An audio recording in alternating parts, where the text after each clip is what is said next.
Rapat pleno terbuka rekapitulasi hasil suara pemilu 2024 di Ogan Komering Ulu Selatan berakhir ricuh. Para saksi dari partai politik tersulut emosi karena terjadi perbedaan hasil suara.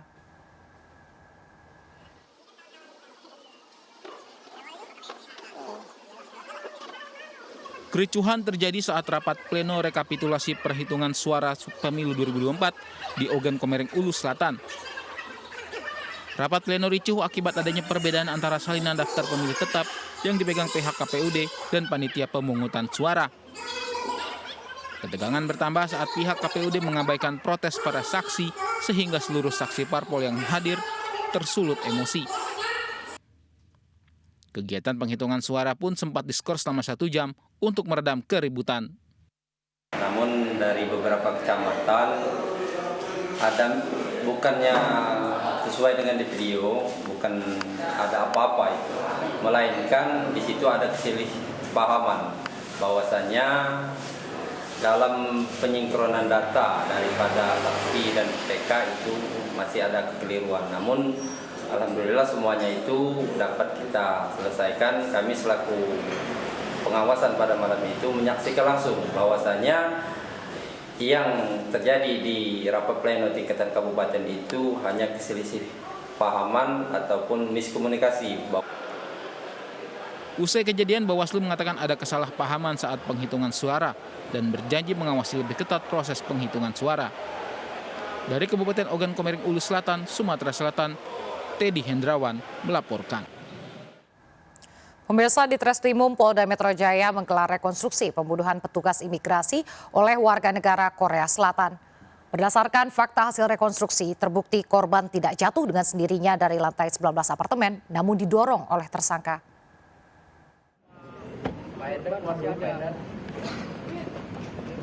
Di Treskrimum Polda Metro Jaya menggelar rekonstruksi pembunuhan petugas imigrasi oleh WNA asal Korea. Sebanyak 40 adegan dilakukan pada rekonstruksi ini di 4 lokasi yang berbeda, yakni kantor rumah detensi imigrasi DKI Jakarta, apartemen Metro Garden unit kamar nomor 1919, dan salah satu kafe di kawasan Jakarta Barat. Pihak kepolisian melibatkan sejumlah ahli, salah satunya ahli fisika forensik, dalam penyelidikan kasus tewasnya petugas imigrasi ini. Dalam adegan rekonstruksi Kasubdit Jatanras, AKBP Rovan mengatakan bahwa korban TF terbukti tidak jatuh dengan sendirinya, namun didorong oleh tersangka Dal Jong Kim. Dan sudah dikirim ke lapor, kemudian ditemukan DNA di dinding lantai balkon kamar dari unit 1919 dan ada DNA TSK don korban di satu titik, yaitu di sandal korban yang tertinggal di kamar tersebut.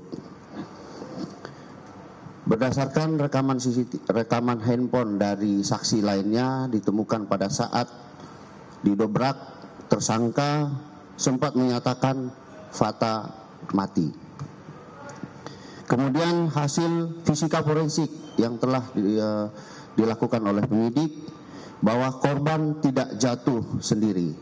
Artinya bisa ditarik kesimpulan bahwa korban jatuh akibat ada dorongan. Sebelumnya Oktober 2023, warga negara asing asal Korea Selatan ditetapkan sebagai tersangka tewasnya seorang pegawai imigrasi di sebuah apartemen di kawasan Karangtengah, Kota Tangerang. WNA tersebut mendorong korban dari lantai 19 apartemen yang membuat korban jatuh ke lantai 3 hingga tewas. Kini tersangka dijerat dengan pasal 338 KUHP tentang pembunuhan dengan ancaman penjara minimal 15 tahun. Polisi masih menyelidiki motif pembunuhan korban, namun tersangka dan korban ternyata sudah saling kenal. Dari Jakarta, Ayanufus Ahmad Putra melaporkan. Pemirsa, bantuan berupa fasilitas air bersih dan listrik diberikan kepada masyarakat di Cilincing, Jakarta Utara. Bantuan yang disalurkan sebagai wujud tanggung jawab sosial dan lingkungan tersebut diharapkan dapat meningkatkan kesejahteraan masyarakat.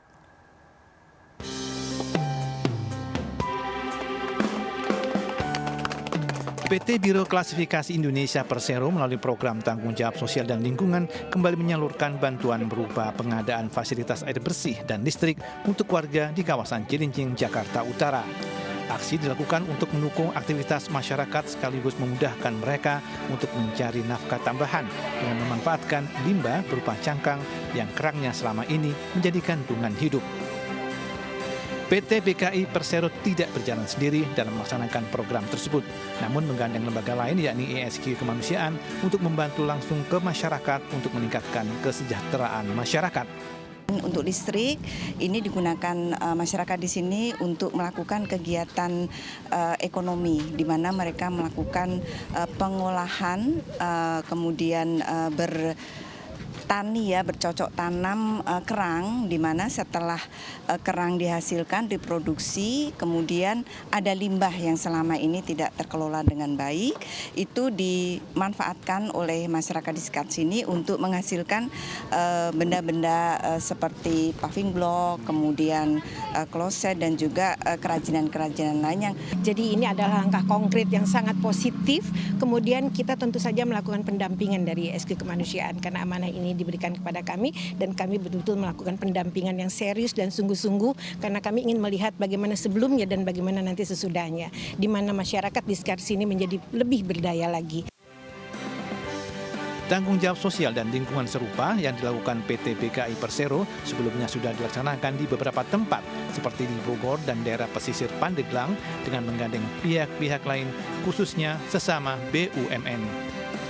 Dari Jakarta, Nur Aryadin melaporkan.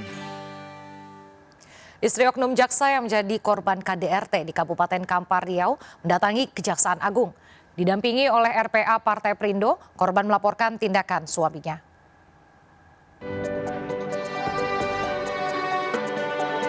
Saya Partai Relawan Perempuan dan Anak Perindo bersama korban perselingkuhan dan KDRT berinisial DS mendatangi Kejaksaan Agung Republik Indonesia.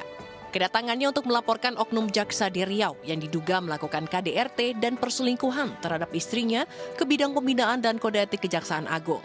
Kejaksaan Agung juga diminta tegas memberikan sanksi hingga pemberhentian kepada terlapor berinisial SA. Jadi ada kode etik yang diterima oleh beliau, prosesnya sudah berlangsung dan kami juga sudah menyuarakan menjadi harapan daripada Bu Desi supaya RPA Perindo dapat memperjuangkan dipecat, diberhentikan dari sisi moral dan etika karena Ibu Desi mengalami 13 tahun KDRT dan juga penipuan yang dilakukan oleh suaminya oknum jaksa. Saya minta hukum yang berlaku seadil-adilnya, saya minta pemecatan, pemberhentian buat suami saya, jaksa penuntut umum di Riau, dan dipenjarakan, dipidanakan. Itu intinya tujuan saya. Diharapkan Kejaksaan Agung Republik Indonesia dapat menerapkan pembinaan dalam pelaksanaan kode etik perilaku jaksa dari rumah hingga dalam pelaksanaan tugas hukum yang diemban. Dari Jakarta, Widya Bayujati, iNews melaporkan.